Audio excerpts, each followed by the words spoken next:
That's why I was saying that democracy, I think, is a failed project in Africa because we don't have fair rules. That one I cannot deny it.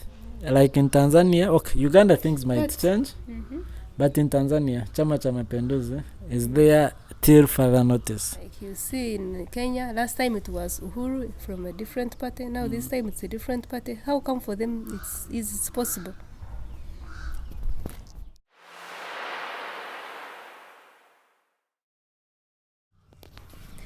John Muhanga, he commented on my video, and I want to ask my guest what he thinks about this. John said, Uganda, Tanzania, South Africa, these countries, they say they practice multipartyism. They have multi-party politics, but you find like one party has ruled forever, and it's like they make the structures in a way that no other party will ever penetrate and take over power. But they pretend in the world that, oh, our country is practicing multipartyism. Is John right? What do you have to say about this, his comment? John is right and wrong. He's right in a way that maybe he has seen things are not changing, and when you compare with like Kenya, we see different parties, different presidents, different presidents coming with different parties. Maybe that's what he expected in multipartyism. He's wrong because in a multi-party democracy, they say a winner takes it all. That winner might be one party. You get it? You get it? So because you are not going to wake up and say you've been winning so much, leave another party to win. No. Every party which participates comes when it wants to win. Different, like if you go to Ghana, several parties have won. You get it? But when these three countries has talked about, yes, that has been the status quo. Yeah, like South Africa, Chama cha Mapinduzi, South Africa, ANC, they've been in power from the time immemorial. No other party has taken over. But his point is they make sure they suppress the other parties. I don't agree with him in that angle. Why I don't agree with him in that angle is every person who joins a fight, because democracy is also like a fight. You fight to win, you don't fight to lose. Whether it is suppressing people or it is using your own knowledge or any other thing to win, that is it. Because no one goes to the front line to lose. No one enters politics to lose. These parties have been there, yes, for a long time, but they also don't want to go away. So the other thing should be is even multi-party worth following in Africa? Maybe that's what we should be asking.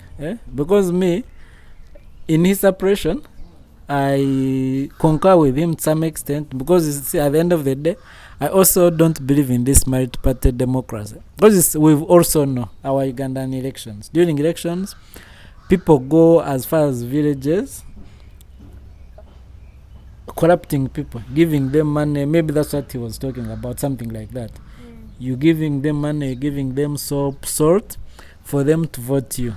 And you know, so people in the villages all over the country, the most voters always say, we send you, we only last see you on a voting day. So I would rather have something small from you and I never see you. So if such a person is coming from those famous parties, then they are going to pass through.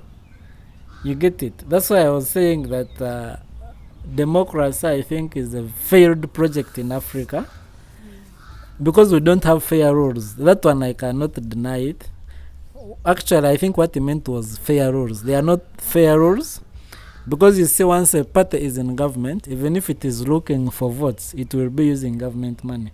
And yet it shouldn't be the case. So that kind of fairness is not there, will never be there. So you either fight, but as far as I'm concerned, like in Tanzania, okay, Uganda things might But- change, Mhm.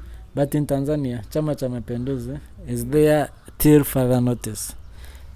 But then what makes other countries, like you see in Kenya, last time it was Uhuru from a different party, now this time it's a different party. How come for them it's possible? Yeah, it's possible because of different environments. There are so many factors that affect such kind of way. You see, like in Kenya, they have those parties, but they believe those parties can be discarded anytime and form something new. But with these other countries, it's like cut and paste. We found it there, it should stay there. So, but as it stays there, can we have any other new party coming out and, and we say it has won or has lost?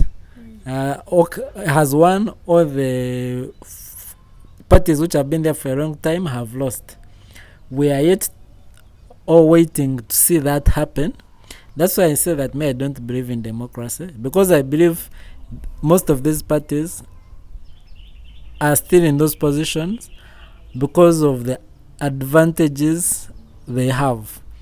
They've been in power for a long time. They can use state resources to remain in power for a long time, which I don't blame them, because you see the problem. That's why I say I don't believe in democracy. They say the winner takes it all.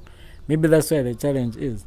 We might need maybe to sit down and say, okay, can we draw fair rules and regulations for everyone? Can we stop using state resources to run our elections and just go maybe sit in a hall and say, let's have people lying behind our backs minus this, which I also believe is impossible.